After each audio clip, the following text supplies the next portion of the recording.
서울에서 한 회사 경비로 일하고 있는 50살 초반 남성입니다. 오늘 제가 청취자분들에게 전해드릴 사연은 20여 년 전 제가 20살 후반 무렵에 겪은 이야기입니다. 그리고 그때 겪었던 사연은 시간을 훌쩍 넘어 지금까지 계속되고 있고요. 한 아이를 우연히 만나 필연으로 함께 지내게 되기까지. 그럼 사연 시작하겠습니다. 저는 태어나 3살도 되지 않아 아버지를 여의었습니다. 아버지는 건강하시고 또 생활력도 강하신 분이었지만 비포장도로에서 경운기를 몰고 귀가하시다 깊게 홈이 팬 구덩이에 경운기 바퀴가 들어가 그만 중심을 잃고 그대로 논으로 추락하셨습니다. 마침 여름이어서 논에 한가득 물이 고여 있었지만 불행하게도 아버지가 떨어진 곳은 높이 솟은 큰 돌덩이가 자리하고 있었습니다. 저의 아버지는 그 돌덩이에 머리를 받치셨고 그 자리에서 즉사하셨습니다. 제 기억에 어머니는 존재하지 않았습니다. 아버지가 돌아가시고 1년도 안 돼 어머니 당신의 삶을 찾아 저를 두고 떠나셨던 겁니다. 아버지 본가, 그러니까 조부모님들께 맡겨진 저는 그렇게 충남 당진에서 20살 때까지 농사일과 농업학교, 공부를 병행하며 자랐습니다. 어린 시절을 보내고 청년이 돼 당진을 떠날 때가 됐습니다. 저는 농업학교를 졸업했지만 농사는 제가 원하는 일이 아니었습니다. 또 20살 중반 언저리가 되자 저의 조부모님들 역시 모두 돌아가시게 됐고요. 뭐로 가도 서울로만 간다면 된다는 말이 있잖아요. 하지만 막상 고향을 등지고 서울에 오고 보니 막막하고 암담하기만 했습니다. 상경하기 전 모아둔 돈 역시 적은 액수의 돈이었고 또 당시에 IMF가 터진 지 얼마 지나지 않은 때라 대학 졸업장이 없는 제가 일할 수 있는 곳은 몇 안 됐습니다. 제가 할 수 있는 일이란 미싱, 배달, 건설 일용직, 공단 근로자 정도였죠. 저는 오랜 고민 끝에 구로공단에 있는 한 철강회사에 입사하기로 했습니다. 철을 생산하고 가공 유통하는 회사였어요. 1990년대 초반에는 전두환 정권이 무너지고 문민정부, 김영삼 정부가 들어섰던 때라 불평등하고 불공정한 근로기준법이 하나하나 사라져갈 때였습니다. 그래서 더욱 회사에 적응하는데 큰 어려움이 없었죠. 회사에서 사무를 보는 사장, 부사장, 실장, 과장 등등 모두 좋은 분들이셨습니다. 상사들이 좋은 사람들이었던 만큼 함께 일하는 주임 동료들 역시 좋은 분들이었고요. 저는 그 사실이 제가 주어진 저의 삶의 첫 번째 기회라고 생각했습니다. 큰 돈을 모으는 건 아닐지언정 한 회사에서 성실하게 오랜 시간 근무하게 되면 미래에 부유하지는 않아도 평범한 삶을 살게 될 수 있을 거라 생각했던 겁니다. 에헤이, 이봐 곽씨. 자네 돈 너무 애끼는 거 아니오? 그제 충남 사람들이 그리 양반이라제. 꼭 자네 두고 하는 얘기 같어. 아니 그래도 한 달에 한 번은 회사 사람들이랑 모여서 술도 진탕 마시고 유곽도 한 번씩 하고 어디 한강이든 강원도든 한 번씩 여행도 다니고 해야 않겠소? 저와 함께 회사 다니고 있던 김영의 말이었습니다. 월급 받으면 늘 저축하기에만 바빴던 제게 반은 진심으로 반은 우스갯소리로 던진 김영의 말이었어요. 그만큼 저는 늘 근검절약하기 위해 노력했습니다. 미래를 위해서요. 그렇게 저는 29살 때까지 10년 동안 회사에 재직했고 그 시간을 지나 마침내 저는 회사 사장님으로부터 회사 일을 배울 만큼 배웠으니 앞으로 회사 행정을 맡아 일해보라는 권유를 받았습니다. 당연히 10년 동안 받아온 임금과는 비할 수 없을 만큼의 큰 월급을 제게 제안하셨고요. 저는 고민에 빠졌습니다. 왜냐하면 회사분들 모르게 10년 동안 모은 돈으로 PC방 사업을 준비하고 있었거든요. 저는 회사에서 일하면서 틈틈이 PC방 업자, 컴퓨터 업계 사람들을 몇 번 만났습니다. 그 사람들은 제가 가진 자본금이면 영등포에 60좌석 정도에 충분히 낼 수 있는 장사 잘 되는 PC방을 차릴 수 있다고 말했습니다. 어느 날은 실제로 제가 PC방을 차릴 빌딩에 데려가 임대 중인 공실도 확인해 주었고요. 오랜 숙고 끝에 결국 저는 회사 사장님의 제안을 거절하고 모아둔 돈으로 PC방을 차리기로 결심했습니다. PC방 프랜차이즈 실장, PC방에 컴퓨터를 대줄 컴퓨터 업체 대표, 부동산 일을 도맡아 처리해줄 공인중개사까지. 저는 그저 갖고 있는 돈을 그들이 요구하는 대로 주기만 하면 되는 줄 알았습니다. 계속해서 만남을 가져온 사람들이었고 그들이 제게 건네는 말은 제가 생각하기에도 모두 합당한 말들 뿐이었거든요. 그때는 몰랐습니다. 그게 감언이설이었다는 사실을 말이에요. 달콤한 말로 사람을 죽이고 살리는 그 감언이설 말입니다. 아이고 우리 곽씨. 아니지. 이제 우리 곽 사장님이지? 천만 다행이에요. 어렵게 서울 올라오셔서 10년 동안 고생해서 번 돈으로 이렇게 서울 한복판 영등포에 번드르르한 PC방도 내게 되고 하늘은 스스로를 돕는 자를 돕는다잖아요. 그 말이 딱 우리 곽 사장님 두고 하는 말 같다니까. 공인중개사 여사장은 저를 만나 부동산 계약을 하나하나 진행해 나갈 때마다 같은 말을 반복했습니다. 저는 실제로 10년이라는 긴 시간 동안 고생이라면 고생이라 할 수 있는 시간을 보냈기 때문에 그 여우 같은 여사장 말은 아무리 들어도 질리지가 않았습니다. 곽 사장님, 일단 개업은 2달 뒤고요. 그동안 저희 프랜차이즈랑 당산동 컴퓨터 업체 대표님이 가게 내부 인테리어, 컴퓨터 테이블, 의자 다 준비할 겁니다. 오래 고생하셨으니까 부동산 사장이랑 계약 다 끝나시면 서울 좋은데 어디라도 좀 둘러보시면서 시간 보내고 계시면 됩니다. PC방 사업이 호황일 때였습니다. 2000년대 들어설 즈음이었어요. 인터넷이 크게 발전해 나가는 시절이었거든요. 하지만 공장에서 철만 만져오던 제가 컴퓨터니 인터넷, PC방에 대해서는 까막눈이라 할 수 있을 만큼 무지한 상태였습니다. 그럼에도 불구하고 제가 10년 모은 돈으로 영등포에 PC방을 내기로 한 이유는 단 한 가지 이유 때문이었습니다. 휴일이면 가끔 여기저기 서울을 돌아다녔었거든요. 그런데 가는 곳곳마다 으리으리한 PC방이 이곳저곳 여러 군데 자리 잡고 있더라고요. 어느 날은 PC방이 뭔가 궁금해서 명동에 있는 한 PC방에 들어가 봤습니다. 저는 그때 받은 충격을 지금도 잊을 수가 없습니다. 한 200평 가까이 되는 그 PC방은 손님을 더 받을 수가 없어서 다음 손님을 대기 의자에 앉혀놓고 있었습니다. 그것도 10명 가깝게 말이에요. 그 PC방 총 좌석수가 아마 한 50좌석쯤 됐을 겁니다. 당시 서울에서 PC방은 보통 1시간에 2,000원을 받았어요. 정액권이라고 5,000원을 선불로 내면 6시간 또는 7시간 PC방을 사용할 수 있게 해주기도 했고요. 청취자분들, 노다지라는 말 잘 알고 계시죠? 그 PC방 사업이 제게는 금괴캐내는 노다지처럼 느껴졌었습니다. 결국 저는 부동산 대표와 모든 계약을 마치게 됐습니다. 공장에 틀어박혀 10년 동안 쇠만 깎던 사람이 근저당이니 건축물 용도니 전입신고 유무니 어쩌고 저쩌고 무얼 알았겠습니까? 신뢰할 만한 부동산 사장이라고 생각돼 저는 그런 것 하나 알아보지 않고 돈이야 돈대로 있을 만큼 충분히 갖고 있으니 그저 계약서 모두에 쾅쾅하고 도장을 찍어버렸죠. 그리고 PC방 프랜차이즈 업자와 당산동 컴퓨터 업체 사장이라는 사람들은 개업 한 달을 앞두고 저를 PC방 개업할 곳으로 불러냈습니다. 건물에 들어서자 저는 입을 다물지 못했어요. 왜 아니었겠습니까? 아직 인테리어를 본격적으로 시작한 건 아니었지만 60대의 컴퓨터와 테이블, 의자, 기타 비품과 소모품들이 임대 사무실을 꽉 채우고 있었던 겁니다. 최종 부동산 계약, 개업 한 달 전 임대 사무실을 확인한 저는 벅찬 마음으로 하루하루를 보냈습니다. 하지만 개업일 보름을 남겨두고 부동산 사장, PC방 프랜차이즈 업자, 당산동 컴퓨터 업체 대표는 그대로 자취를 감춰버렸어요. 핸드폰 번호를 없앴고 부동산 대표를 만나기 위해 부동산을 찾아갔을 때는 이미 그 사무실 앞 유리에 임대 편말이 붙어 있었답니다. 그뿐 아니었죠. 다급해진 저는 곧장 영등포 제 가게가 될 PC방에 찾아갔어요. 하지만 임대 사무실 앞에 들어서자 투명한 유리를 통해 확인할 수 있었던 건 사무실이 텅 비어 있다는 사실 하나뿐이었습니다. 당연히 사무실에 꽉 차 있던 컴퓨터, 테이블, 의자는 모두 사라져 없어졌습니다. 아니지. 아닐 거야.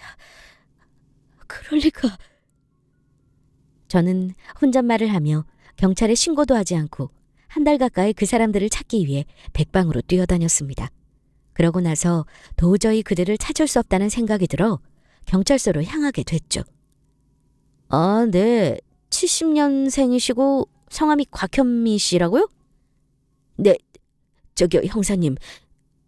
제가 정말 몰라서 그러는데 이거 지금 사기는 아닌 거죠? 그 연락 안 되는 사람들 뭔가 사정이 있어서 잠깐 제 연락 안 받고 있는 거죠? 죄송하지만 제가 더 드릴 수 있는 말씀은 없습니다. 사기 맞습니다. 그것도 용의주도하게 몇 달에 걸쳐 준비한 철저한 사기예요. 그 부동산 사장이라는 여자는 공인중개사도 아니고 아무것도 아니에요.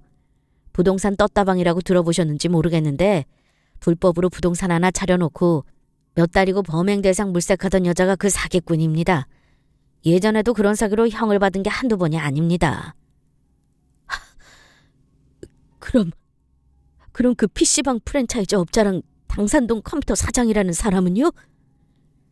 PC방 프랜차이즈 업자는 프랜차이즈 업자가 맞아요.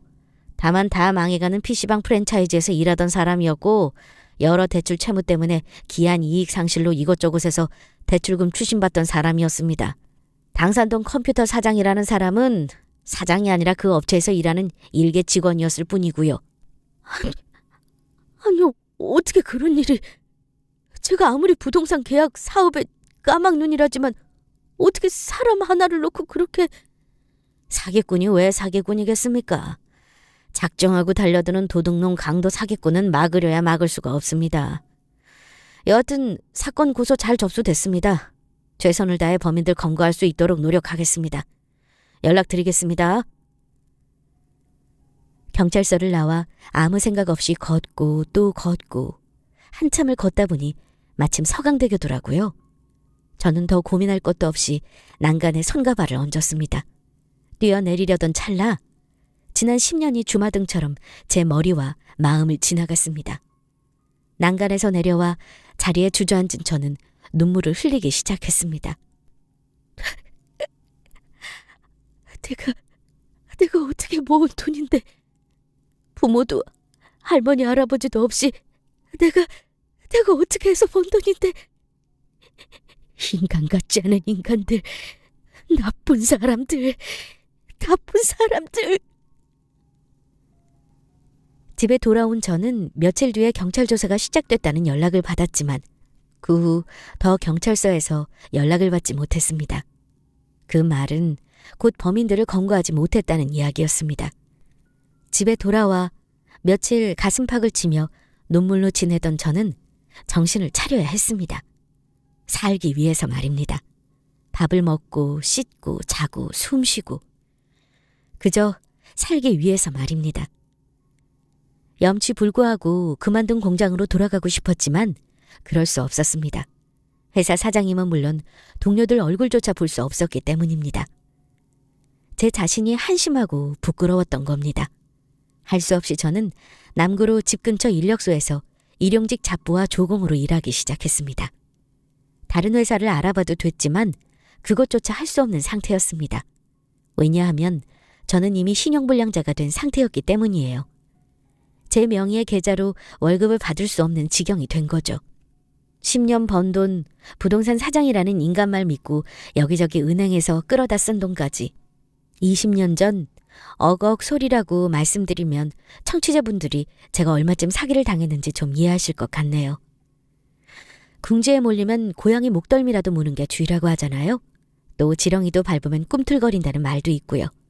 하지만 저는 사기당한 후로 그 반대로 행동하게 됐어요. 성실함, 근검 절약, 강한 생활력, 그 모두를 잃게 됐던 겁니다. 구로 남구로 건설 인력 시장은 항상 일이 있는 곳이었어요. 하지만 저는 매일매일, 하물며 일주일에 3번도 일하지 않았습니다. 3일 일에 번 돈으로 술을 사다 마시고 배달 음식을 주문해 먹고 다시 돈이 떨어져야 꾸역꾸역 짐을 챙겨 인력소에 다니던 저였습니다. 그런 사정이 되니 이제 월세가 밀려 집에서 쫓겨날 지경까지 됐습니다. 더 큰 문제는 겨울이 시작됐다는 거였죠. 겨울은 건축 인력 시장에 일자리도 크게 주는 때거든요. 추위가 본격적으로 시작된 12월 초, 일을 마치고 절망감과 우울감에 젖어 집에 귀가하던 저녁이었습니다. 물론 일을 마치고 소주 2병을 입에 털어놓고 비틀비틀거리며 귀가하던 중이었죠. 집에 이르는 골목길에 들어서 멀리서 앞을 보며 걷는데 전봇대 앞에 웬 큰 쓰레기가 하나 버려져 있었어요. 못돼 먹은 인간들. 쓰레기를 종량제 봉투에 싸서 내놔야지. 저게 뭐야? 그렇게 생각하며 집과 가까워지던 중이었는데 쓰레기가 버려져 있는 전봇대에 이르러 자세히 보니 그건 쓰레기가 아니라 한 8살이나 됐을까 하는 어린아이였습니다. 여자아이가 미동도 없이 죽은 듯 쓰러져 있었던 거예요. 예! 예! 저는 쓰러져 있는 아이의 어깨를 손으로 치며 계속 외쳤습니다. 하지만 어린 여자아이는 역시 미동도 하지 않았어요. 마음이 다급해진 저는 여자아이를 등에 들쳐업고 도로가로 나가 바로 택시를 잡아탔습니다. 병원이요! 병원으로 가주세요! 병원! 거참 어디 병원이요? 병원 이름을 말해주셔야 가든 말든 하지. 병원! 응급실 있는 병원으로요. 저와 여자아이는 다행히 택시를 탄 지 5분도 채 안 돼 근처에 있는 한 대학 종합병원 응급실에 도착하게 됐습니다. 택시에 내린 저는 다시 아이를 들쳐업고 응급실 문을 박차고 들어갔죠. 제가 말할 틈도 없이 응급실에 있던 의료진은 서둘러 여자아이를 침상에 눕히고 치료를 시작했습니다. 물론 제게 어떤 일로 응급실에 온 거냐 묻는 간호사 의사였지만 저는 전혀 이유를 알 수 없었으니 대답할 수 있는 게 하나도 없었습니다. 다행스럽게도 제가 걱정했던 것과는 달리 여자아이는 생명에 지장이 없는 상태였답니다. 맥박인가? 산소 포화도?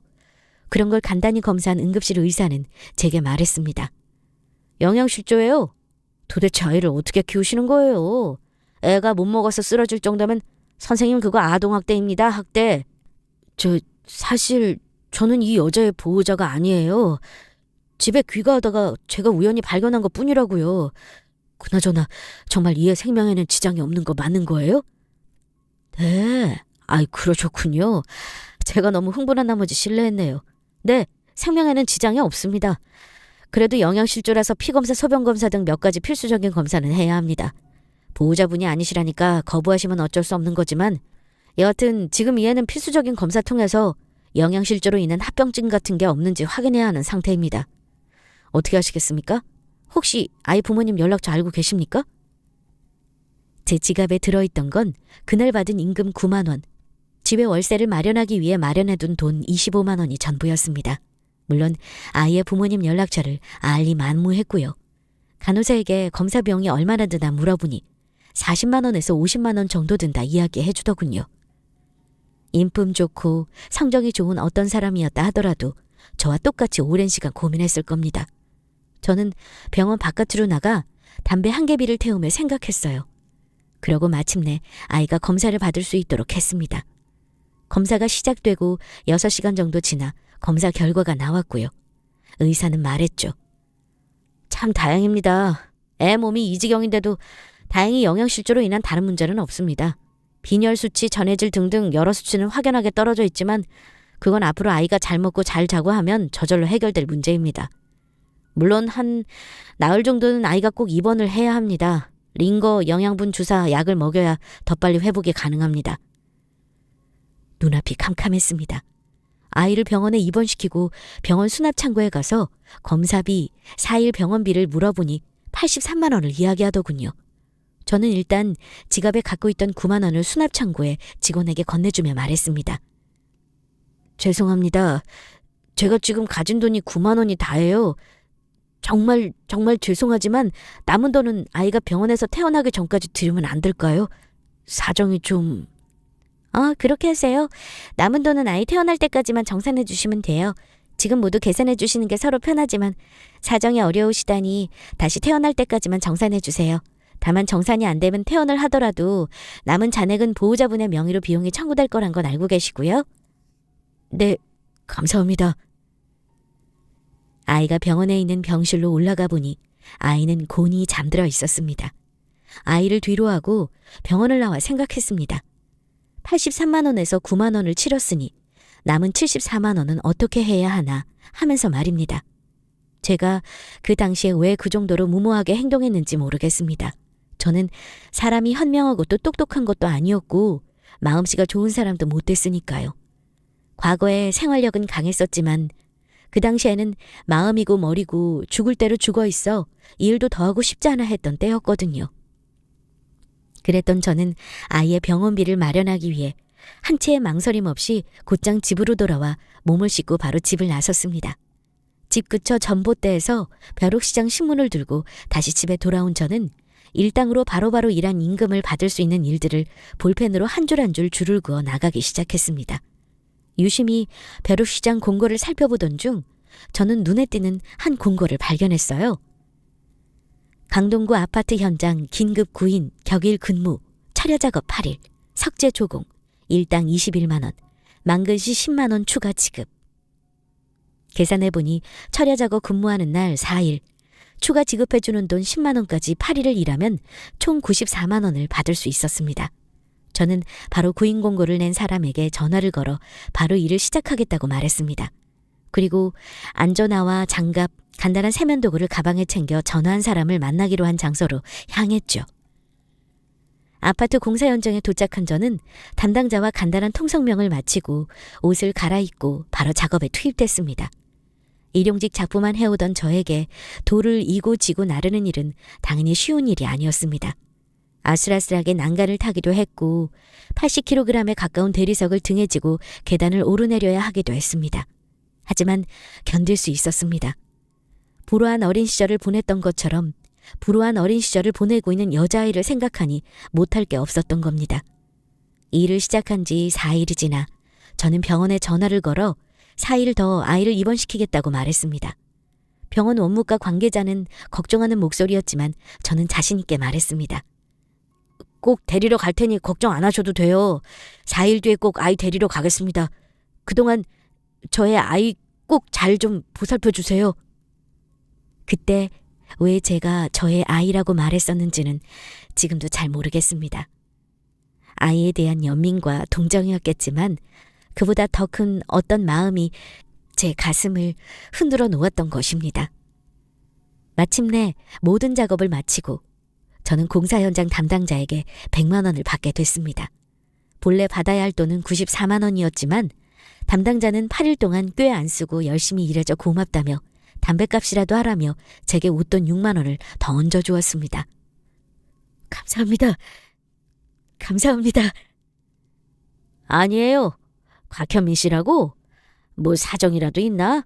뭔 일을 그렇게 미친 사람처럼 열심히 하고 그래? 그러면 오래 못 가. 찬찬히 하라고. 그리고 돈 필요하면 연락해요. 일자리는 차고 넘치니까. 담당자와 인사를 마친 저는 버스를 타고 아이가 있는 병원으로 향했습니다. 병원에 도착한 저는 아이의 병실에 올라가기 전에 먼저 원무과에 들러 아이 병원비 모두를 계산했습니다. 그럼 지금 바로 퇴원해도 되는 건가요? 네, 담당 주치의 선생님께 전화 걸어둘 거예요. 아이 옆에서 잠깐만 기다리고 계세요. 그럼 저희 선생님이 아이 있는 병실로 찾아가실 거예요. 병실로 올라가 보니 아이는 양반다리를 하고 앉아 TV에 나오는 만화를 보고 있었습니다. 어린애답게 까르르 웃으며 말이죠. 저는 아이가 놀랄까봐 쭈뼛쭈뼛하며 아이에게 다가갔습니다.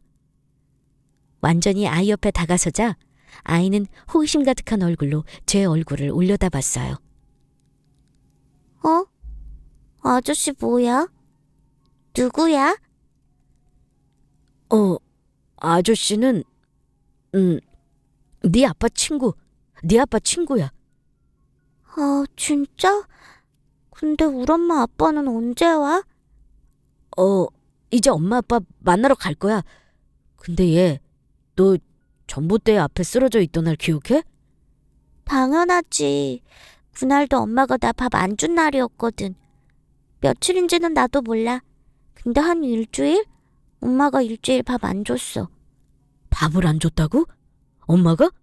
그럼 아빠는? 아빠? 아빠도 밥 안 줬는데. 아빠가 나보고 그랬어. 너는 진짜 엄마 닮은 애라서 밥 먹으면 안 된다고. 물만 마시라고. 진짜 엄마? 응, 나 가짜 엄마 진짜 아빠랑 살아. 진짜 엄마는 내가 어렸을 때 놔두고 도망간댔어. 아이의 말을 모두 듣고 비로소 저는 지금 이 상황이 어떤 상황인지 이해할 수 있게 됐습니다. 아이는 계모 친아빠와 함께 지내고 있었던 것이고 친아빠와 계모는 아이를 방치하고 학대하고 있었던 겁니다. 저는 다시 한번 고민에 빠질 수밖에 없었습니다. 아이를 어떻게 해야 할지 말이죠. 제가 아이를 직접 키우기에는 제 코가 석저였던 건 말할 것도 없었습니다. 그렇다고 당장 아이를 보육원에 보낼 수 있는 것도 아니었어요. 보육원에 보내기 위해서는 호적상 아이의 친부모의 동의가 필요했으니까요. 아이의 호적상 친부모들을 경찰에 신고할 수도 없는 상황이었습니다. 아무리 인터넷이 발달해 있던 시대였지만 저는 인터넷을 이용할 줄도 몰랐고, 무엇보다 아이는 자신의 집 주소는 물론 계모 친아빠가 다니는 직장 전화번호조차 모르고 있었거든요. 아이가 살았던 동네는 말할 것도 없이 모르고 있었고요.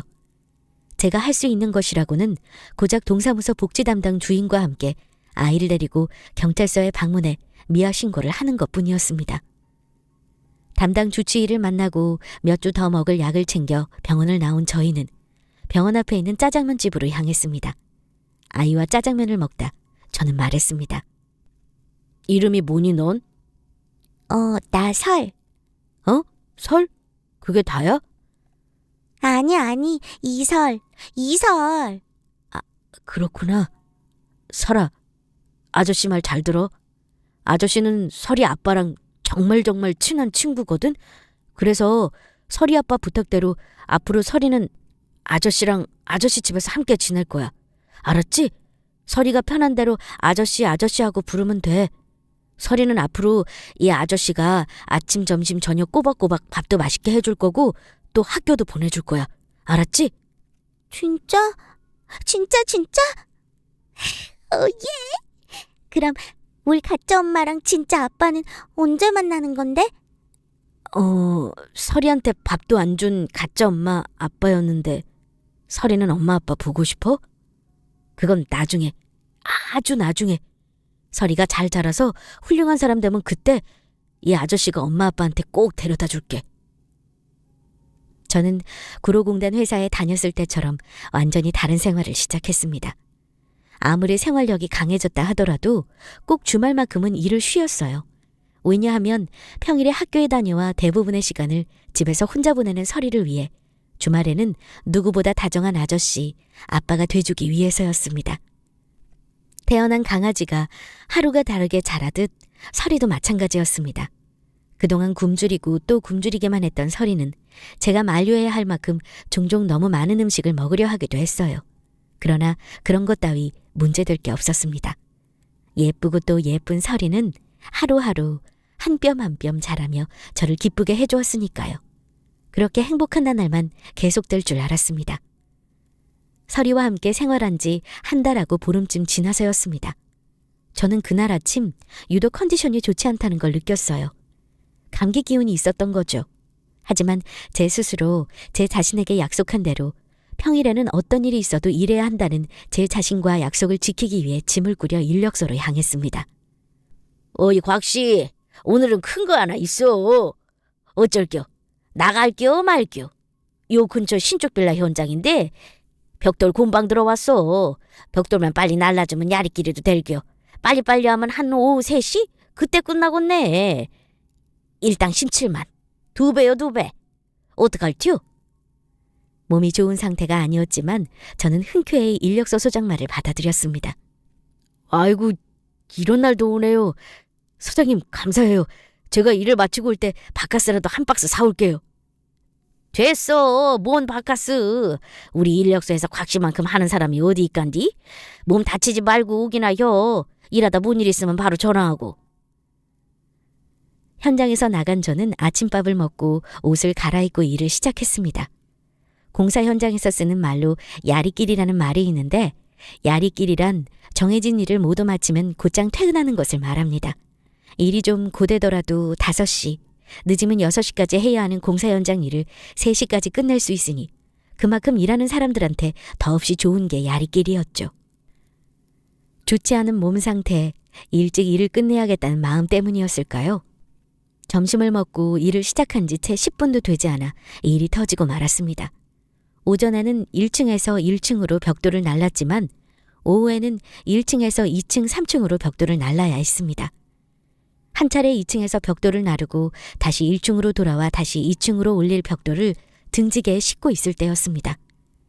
오전에 제가 진 벽돌 무게와 똑같은 무게였지만 지게에 벽돌을 모두 싣고 보니 오전과 전혀 다른 무게가 느껴졌습니다. 그때 이미 한계가 온 거였어요. 그럼에도 저는 그러려니 하며 계단을 타기 시작했습니다. 그러고 1층 계단 6칸째를 딛자마자 저는 그만 뒤로 쓰러져 계단을 구르고 말았습니다.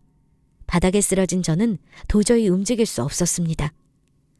살려주세요, 살려주세요 소리조차 낼 수 없을 만큼 고통스러웠습니다. 마침 제 옆을 지나가던 현장 인부가 저를 발견해 부축해줬지만 저는 도저히 자리에서 일어날 수 없었습니다. 결국 현장에 응급차가 도착했고 저는 응급차에 실려 종합병원으로 향하게 됐습니다. 천만다행이었습니다. 여러 검사 결과 다행히 골절이나 인대에 문제가 생긴 건 아니었으니까요. 하지만 그동안 축적된 근육의 피로, 경직, 쓰러질 때의 타박상으로 고통이 심한 것이라 담당 주치의는 제게 설명해 줬습니다. 또 그동안 제가 잘못된 자세로 일해온 탓에 골반이 크게 뒤틀려 있다 말했습니다.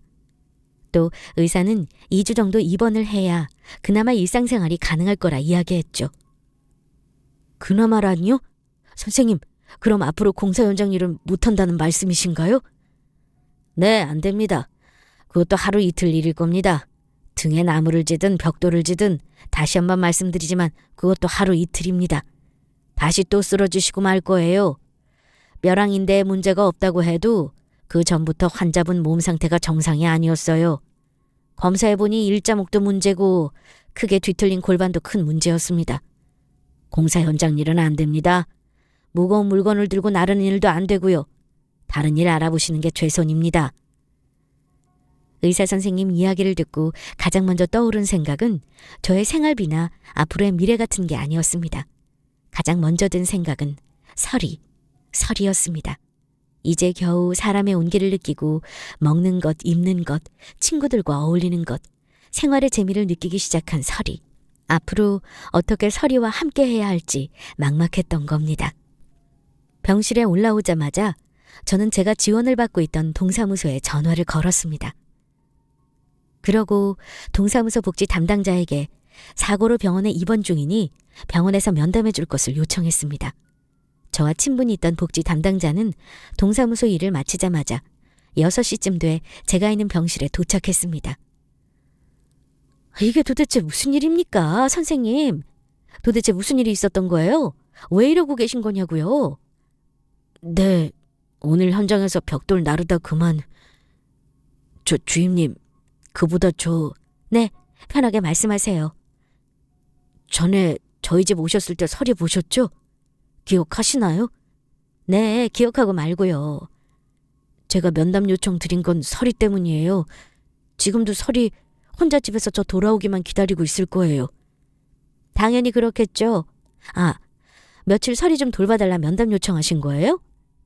아니요, 실은 참 인간이 못할 짓인 걸 잘 알지만 저는 이제 더 설이를 돌볼 수가 없을 것 같아서 말이에요.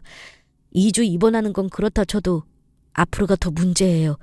앞으로 공사 현장 일이든 뭐든 힘쓰는 일은 아예 해서는 안 된다고 의사가 말하니 아무리 생각하고 또 생각해봐도 설이를 주임님께 보내드리는 게 맞는 것 같아서요.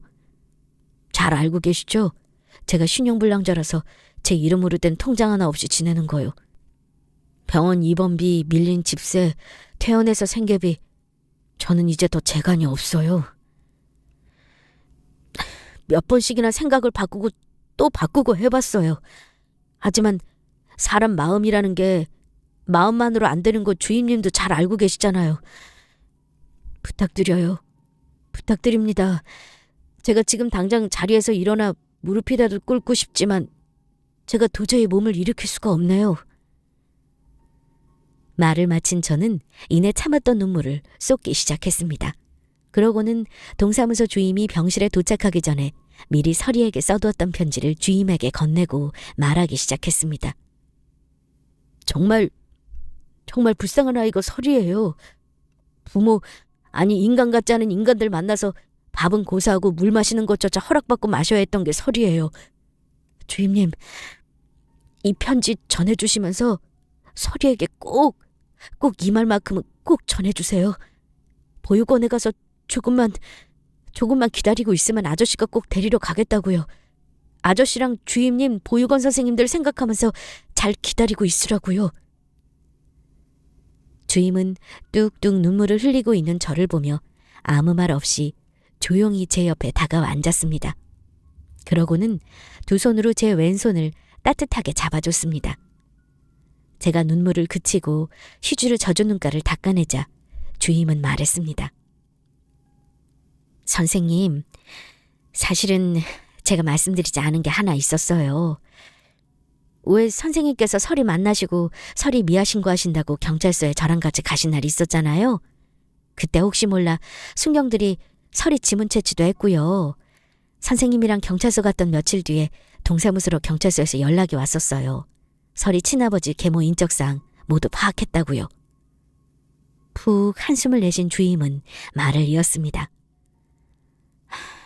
경찰은 당연히 설이를 친아버지와 계모가 살고 있는 데로 보내야 한다고 제게 말했어요. 하지만 저는 안 된다고 경찰에게 말했습니다. 설이가 제 부모들한테서 학대를 받아 고아 아닌 고아가 된 걸 선생님을 통해 알고 있었으니까요. 이제 며칠만 지나면 검사 처분 나오고 사건 종결될 거예요. 설이 아동학대건 말입니다. 아니, 도대체 그게 무슨 말씀이신지. 설이 친아빠랑 계모가 설이 친권을 포기하도록 만들고 정말 그렇게 일이 되면 그때 말씀드리려고 지금까지 말씀드리지 않고 있었던 거예요. 설이 부모가 설이 친권 포기하면 당연히 설이는 호적상 보호자가 없게 되거든요. 그러면 아무 일 없이 무난히 공식적인 절차 밟아 설이를 선생님 호적에 올릴 수 있게 된 거였죠. 선생님 설득하려고 기다리고 있었던 겁니다. 저는 동사무소 주임의 이야기를 듣고 다시 멈췄던 눈물을 흘리기 시작했습니다. 제 몸과 설이 몸, 저희들 생계 하나 제대로 건사하지 못하는 저를 알고 있던 주임은 제 마음을 복잡하게 만들고 싶지 않아 그 어려운 고소를 위해 설이가 처음 병원에서 검사받았던 자료, 실종 신고 처리까지 도맡아 해왔던 거였습니다. 말씀하신 대로 설이에게 잘 이야기할게요. 그동안 상처가 될 수밖에 없겠지만 그래도 설이는 보육원에서 잘 지낼 거예요. 워낙 천성이 맑고 명랑하고 바른 애인 거 저보다 선생님이 더 잘 알고 계시잖아요. 대신 약속해 주셔야 해요. 꼭 잘 회복하시고 제가 앞으로 더 노력해서 도와드릴 테니 꼭 제기하셔야 해요. 그래야 나중이라도 설이 만나게 될 거 아니에요. 동사무소 주임과 만나 면담을 한 뒤 고일이 지나 다시 주임에게 병실로 연락이 왔습니다. 주임은 제가 적은 편지, 제 말을 설이에게 잘 전달했고 또 보육원에 설이가 잘 갔다는 말을 전해줬습니다. 설이가 제 이야기를 듣고 보육원에 들어가는 날 많이 울었다는 말도 함께 전해줬고요. 저는 그렇게 설이를 보냈고 입원 생활을 마치고 다시 집에 돌아오게 됐습니다.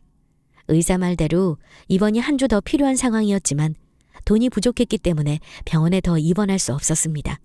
그래서 저는 집에 돌아와 별다르게 하는 일 없이 밥을 먹을 때를 제외하면 대부분의 시간을 누워 지내게 됐습니다.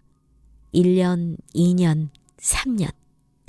어떤 일도 제대로 해낼 수 없을 것 같은 두려움에 사로잡힌 저는 그렇게 덧없이 나아질 것 하나 없이 겨우겨우 숨만 쉬며 20년의 시간을 흘려보냈습니다. 어느 날이었습니다. 집에 휴지가 완전히 동난 날이었죠. 다른 생활용품이라면 미루면 그만이었지만 휴지는 그럴 수가 없지 않습니까? 허리 통증이 여전했지만 걷지 못할 정도는 아니었기 때문에 저는 예전에 공사 현장에서 비 올 때 입었던 검은 우비를 입고 집을 나섰습니다. 굵은 비가 제법 내리는 날이었어요. 현관에 있는 새까만 운동화를 신고 집을 나섰죠. 건물을 나와 슈퍼를 향해 10m쯤 갔을 때였습니다. 근처에서 비명소리 지르는 소리가 들려왔습니다. 근처이긴 했지만 몇 걸음대만 갈 수 있는 가까운 거리는 아닌 것 같았어요. 빗소리도 빗소리였지만 바락에 가까운 그 사람의 목소리가 제 귀에 겨우겨우 와닿는 것 같았거든요. 그 생각을 하고 있던 찰나 이번에는 살려주세요, 살려주세요. 연거푸 여자의 목소리가 들렸습니다. 마음이 급해진 저는 발걸음을 옮겨 이곳저곳 골목을 찾아다녔지만 결국 여자를 찾아내지 못했습니다. 고민 끝에 저는 어느 다세대 주택 1층 처마 밑에 들어가 핸드폰을 꺼내 경찰에 신고 전화를 넣었습니다. 여기 사람이 다친 것 같아요. 여기 둥지 슈퍼 바로 옆이에요. 빨리 좀 와주세요. 사이렌을 울리며 현장에 도착한 경찰은 제게 사건 정황을 물었습니다. 제 설명을 들은 경찰은 다시 차를 타고 여자를 찾기 시작했죠. 사건이 어떻게 해결되는지 궁금했던 저는 경찰에 신고 전화를 넣었던 그 자리에 그대로 서 있었습니다. 한 20분 정도 지나서였을 거예요. 경찰은 사이렌을 울리며 다시 제가 있는 곳으로 왔습니다. 차에서 내린 두 순경은 제게 말했습니다.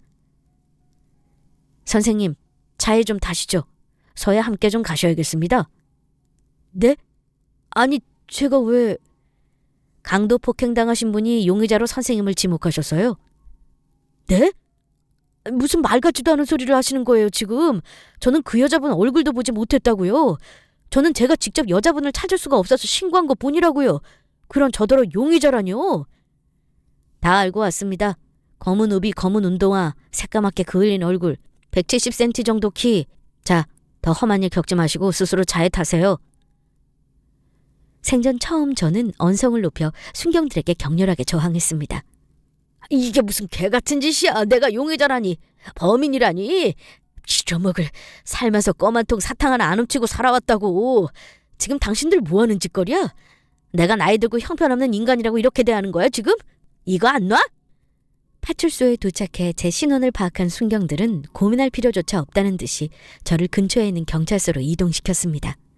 경찰서로 이송된 저는 제 담당 형사를 만나게 됐고 그 형사가 보여준 사건 당시 CCTV를 확인하고 저는 경악을 금치 못했습니다. CCTV 화면은 비가 오는 날이 밤이었던지라 가까스로 사람 형체를 알아볼 수 있는 정도였습니다. CCTV 화면으로 보라색 우산을 쓴 젊은 여자 한 명이 들어섰고 잇따라 검은 우비를 머리까지 푹 눌러쓰고 검은 운동화를 신은 꼭 제 키만한 남자가 등장했습니다. 그 모습 그 자체가 딱 저인 듯 보였습니다. 그 찰나 사건이 터지고 말았고요. 검은 우비를 입은 남자는 순식간에 여자를 전봇대 옆으로 밀쳐 넘어뜨렸고 넘어진 여자에게 폭력을 행사했습니다. 여자가 혼절한 사이 검은 우비를 쓴 남자는 서둘러 여자가 어깨에 메고 있던 가방을 빼앗아 달아나기 시작했습니다. 비가 오는 밤이라 골목에 사람이 없어서 그랬던 건지 남자는 태연해 보일 정도로 천천히 골목을 유유히 빠져나갔습니다. 그런 상황에서 가장 큰 문제가 된 것은 제가 제 혐의를 부인할 수 있는 알리바이가 없었다는 겁니다. 범인이 빠져나간 골목 그리고 이어지는 다음 골목까지는 CCTV가 설치되어 있었지만 그 다음부터는 CCTV가 설치된 곳이 없었던 겁니다. 때문에 경찰은 당연히 피해자인 여자의 말에 따라 검은 우비, 새까맣게 그을린 얼굴, 검은 운동화를 신고 있던 저를 범인으로 지목했던 것이었죠. 형사의 이야기를 듣고 말문이 막힌 저는 그대로 유치장에 수감됐습니다. 그리고 다음날 바로 구속됐고 구치소로 이감됐습니다. 구치소에 갇힌 저는 이제 모든 게 다 끝났다는 생각이 들었습니다. 다시 일상으로 돌아가는 일도 그리고 우연이라도 서리를 만나게 되는 것도요. 유능한 변호사를 선임할 수 있는 건 꿈조차 꾸지 않았던 저입니다. 하지만 저는 국선 변호사 선임 제도를 이용해 어떻게든 제 억울한 누명을 벗고 싶었습니다. 그러나 국선 변호사 모두가 제 말을 믿으려 하지 않았고 오히려 저를 회유해 형량을 줄이는 방법을 알아보자 꾀하기도 했습니다.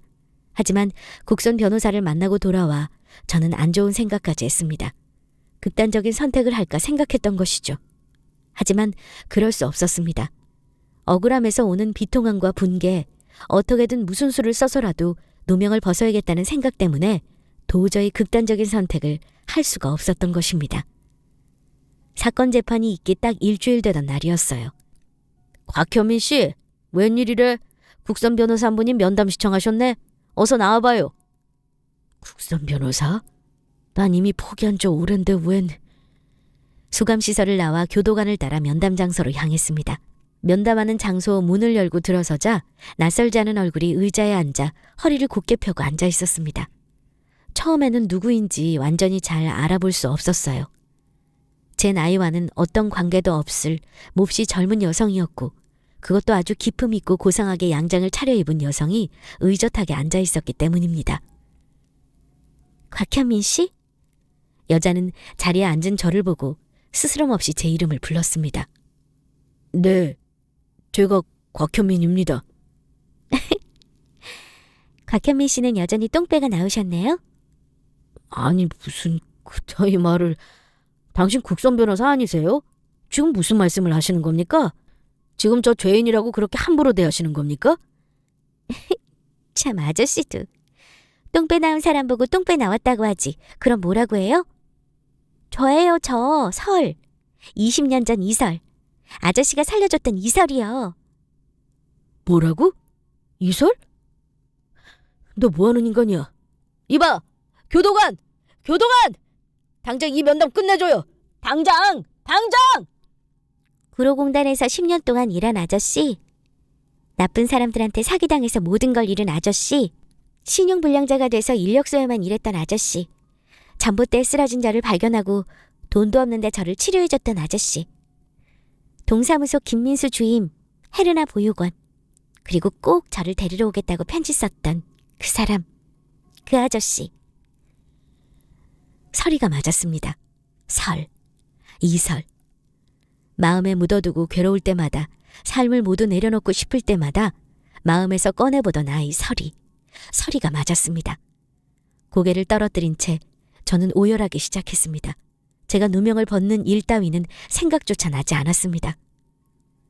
그저 고개를 떨어뜨리고 계속해서 어린아이가 우는 것처럼 눈물만 흘렸습니다. 설아, 설아, 설아 하면서 말이죠. 맞은편에 앉은 설이도 마찬가지였습니다. 허리를 곧게 핀 자세로 바르게 앉아있던 설이었지만 제가 눈물을 쏟기 시작하자 저를 따라 울기 시작한 설이었습니다. 그리고는 중간중간 설이는 제게 말했습니다.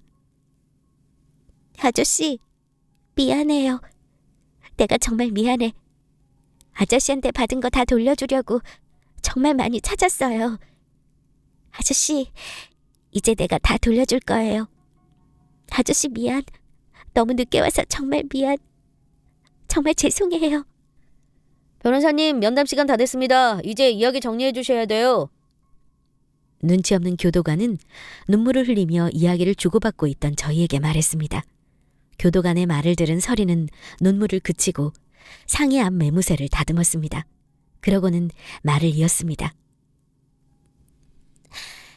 아저씨 찾고 아저씨가 구로 강도 폭행 사건 용의자로 지목됐다는 것까지 알게 됐어요. 국선 변호사들 모두 사건 수임하는 거 거절했다고요? 저도 그 사람들처럼 똑같이 막막했어요. 근데 그 변호사들이 놓친 게 하나 있었어요. 범인 걸음걸이 말이에요. 진범도 아저씨도 둘 다 팔자로 걸어서 사건이 잘 해결될 수 있으려나 했어요. 하지만 아직 보관 중인 CCTV, 진범과 아저씨 걸음걸이를 비교해보니 확실히 구별할 수 있는 결정적인 증거가 하나 남아있었어요. 진범은 정말 말 그대로 조직폭력배들처럼 팔자걸음으로 걸어요. 아저씨도 진범처럼 걷지만 결정적인 진범과 다른 걸음이 하나 있었어요. 아저씨가 팔자걸음으로 걸을 때 아저씨 허리랑 뒤틀린 골반 병력 때문에 팔자걸음으로 걷더라도 왼쪽 발이 바깥으로 벌어지지 않고 앞으로 일자가 된다는 거였어요. 저는 그 사실을 발견하자마자 국과수의 CCTV 판독을 의뢰했고 결국 아저씨가 범인이 아닐 수 있다는 소견을 받았어요. 아직 진범은 잡히지 않았지만 그건 중요한 게 아니에요. 며칠 뒤에 있을 재판에서 아저씨는 무죄 선고 받고 풀려날 거예요. 국과수 소견뿐 아니라 제 대학 법학과 선배 교수님 법의학자 두 분을 증인으로 법정에 신청할 거거든요. 정말이니? 정말이야, 설아? 근데 설아, 아저씨가 우리 설이가 해주는 변호 받을 자격이 있을까? 아저씨, 면담 시간 끝났어요. 그리고 그런 이상한 소리 앞으로 절대 하지 말아요. 아저씨는 이제 저한테 앞으로 좋은 것만 받고 사시면 돼요. 저 먼저 일어나요? 설이의 말대로 저는 결국 재판에서 무죄를 선고받게 됐습니다. 다시 집으로 돌아올 수 있게 된 저는 지친 심신을 달래며 설이와 종종 전화통화하는 걸 낙삼아 하루하루를 보냈습니다. 가끔 설이가 집에 찾아와 반찬을 주고 가기도 했고 어떤 날에는 설이가 자신이 일하고 있는 여의도로 불러내 고급 한정식집, 소고기집 등등 말할 수 없이 좋은 식당에 데려가 저를 배불리 대접하기도 했습니다. 그날은 여의도가 아니라 광화문에서 설이를 만난 날이었습니다. 아저씨 지금도 힘쓰는 일 하는 건 힘들죠? 힘든 게 아니라 이제 아예 안 돼. 병도 병이지만 나이도 이제 될 만큼 됐잖니. 그럼 아저씨 아직 운전할 수 있는 거예요? 운전? 아이, 글쎄, 서너 시간은 괜찮겠지. 근데 그것도 그 이상 되면 무리야. 근데 그건 왜? 네, 저희 변호사 사무소 대표님이 이번에 시설보안 회사를 바꾸기로 하셨어요. 아니지, 회사를 바꾸는 게 아니라 저희 사무실 이름으로 보안과 설립하고 정직원을 채용하겠다고 말씀하시더라고요. 그래서 가장 먼저 아저씨 생각났어요. 에이, 내가 무슨 그런 경력이 있다고. 또 내가 나이가 몇이야. 이제 50 넘어서 꺾일 대로 다 꺾였다 서라. 말은 고맙지만 안 될 일이야. 난 이제 아저씨가 알고 있던 이설이 아니라 앞으로 아빠 딸이니까 이런 말 하는 거야. 아빤 그것부터 고쳐야 돼. 실패 한 번, 두 번, 그리고 몇 번이고 했으면 어때? 아빠, 그러지 말고 이번에 우리 회사에 꼭 이력서 넣어봐요. 아빠가 이력서 넣는다고 제가 힘써서 불법으로 아빠 회사에 들어오게 하는 것도 아니란 말이에요. 공정하게 서류 심사 면접 보고 직원 채용하는 거라고요. 그게 될까? 할 줄 아는 거라고는 겨우 운전하는 거. 그나마 이제 힘도 못 쓰는데 말했다시피 난 이제 2시간 앉아있는 것도 힘이 들어 서라. 저희 회사 부대표님이 나이가 좀 있으신 분이에요. 운전은 걱정하지 않으셔도 돼요. 부대표님 비서나 수행비서는 원래 따로 있었거든요. 아빠가 얼마나 자리에 앉아 계실 수 있는지 알려고 여쭌 거예요. 이번에 회사 보안과 정직원 채용되면서 부대표님 사무실 앞에 앉아서 부대표님 동선 체크하고 보고하고 그밖에 어렵지 않은 잔일해주는 보안 직원이 필요하더라고요. 그리고 부대표님이 나이가 지긋하신 분이라서 보안 직원도 나이가 좀 드신 분을 원한다고 하셨고요. 한 공장에서 10년 가까이 일해온 것과 이후 사업에 실패했지만 아픈 몸을 끌고서라도 인력소에 나가 일한 점이 채용에서 긍정적인 요소가 됐던지 저는 마침내 서울 여의도에 있는 대형 로펌 부대표님의 안전과 보안을 담당하는 경비로 채용됐습니다. 하지만 제게는 결정적인 결격 사유 하나가 있었습니다. 제가 여전히 신용불량자라는 사실 말입니다. 그 사실을 알고 있던 부대표님은 최종 면접에서 제게 말씀하셨습니다. 사정이 있으셨을 거라 생각합니다. 저희 연배까지 오며 사연 사정 없으면 도리어 더 이상한 법이죠. 법은 말이 법일 뿐 누구에게나 공평하고 평등하지 않습니다. 저희 로펌 도산법 담당자 통해 회생이나 파산 절차 밟을 수 있도록 하겠습니다. 20년 전 한 회사에서 성실하게 근무하셨듯이 그렇게 일해 주시기만 하면 됩니다. 억울한 누명을 벗겨주고 일자리를 마련해준 설이 덕분에 이제 저는 더 큰 삶에 부침 없이 감사한 마음으로 하루하루를 보내고 있답니다. 또 로펌 부대표님과 설이가 알려준 대로 몇 해 전부터 개인 신용 회복 절차를 밟아 과거의 진 빚 역시 이제 거의 다 갚은 상태가 됐고요. 물론 정말 아버지와 딸은 아니지만 설이 말대로 저는 아빠와 딸처럼 지금도 설이랑 다정다감하게 지내고 있답니다. 사람 마음, 세상 만사, 하늘의 뜻 모두 알 수 없는 것이죠. 다만 그저 순리대로 선하고 바르게 사는 게 하늘의 뜻이 아닌가 하고 생각하게 됩니다. 긴 사연 들어주신 청취자분들에게 감사 인사 말씀 올리며 이만 사연 마치겠습니다. 여러분 모두 건강하시고 안녕하십시오. 감사합니다.